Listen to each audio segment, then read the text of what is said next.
At the San Diego Convention Center, a cornucopia of color, characters, and costumes. I've been coming since I was a baby, so. I'm excited to see what skill sets I can develop and learn about, and to look at other people's costumes. I'm actually making a point to not cosplay anything from anything that's being on strike right now. So nothing that's part of the movie industry or TV industry that's striking. Comic-Con is taking place under the shadow of both a Writers and Screen Actors Guild strike. Many of the big stars that typically show up to promote projects are not attending.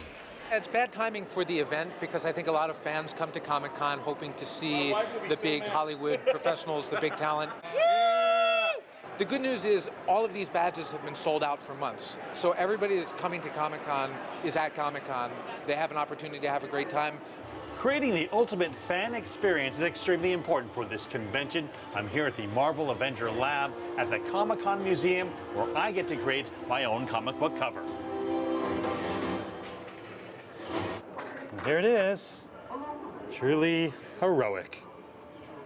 At the Comic-Con Museum, a special exhibit celebrates the 100-year legacy of comic writer, editor, and publisher, the late Stan Lee. The curators of the exhibit, Michael and David Uslan, knew Lee well.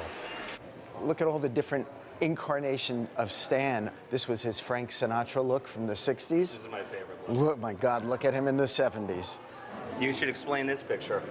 This is Joe Simon, the co-creator of Captain America. He was Stan's first boss when Stan was 18 years old, and then gave young Stan Lee the chance to write his first comic book. And that's right over here. From Captain America #3 in 1941, this is the first story that has the name Stan Lee on it.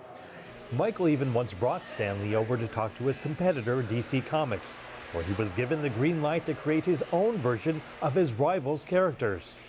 But he was 20 years ahead of his time because Stan believed that you had to look to the future, and his future was a world of diversity and acceptance. So you have Aquaman, who was Hispanic, as was Wonder Woman. Batman is black. This is the world that Stan Lee created. David is also one of the driving forces behind Stan Lee's Workforce, a new universe of characters aiming to build a global fan base. One of our goals is to help spread this legacy, continue this legacy in places like China, help cultivate the next generations of fans. A fandom that has been passed on from family member to family member, while inspiring new fans of all ages. Mark New, CGTN, San Diego, California.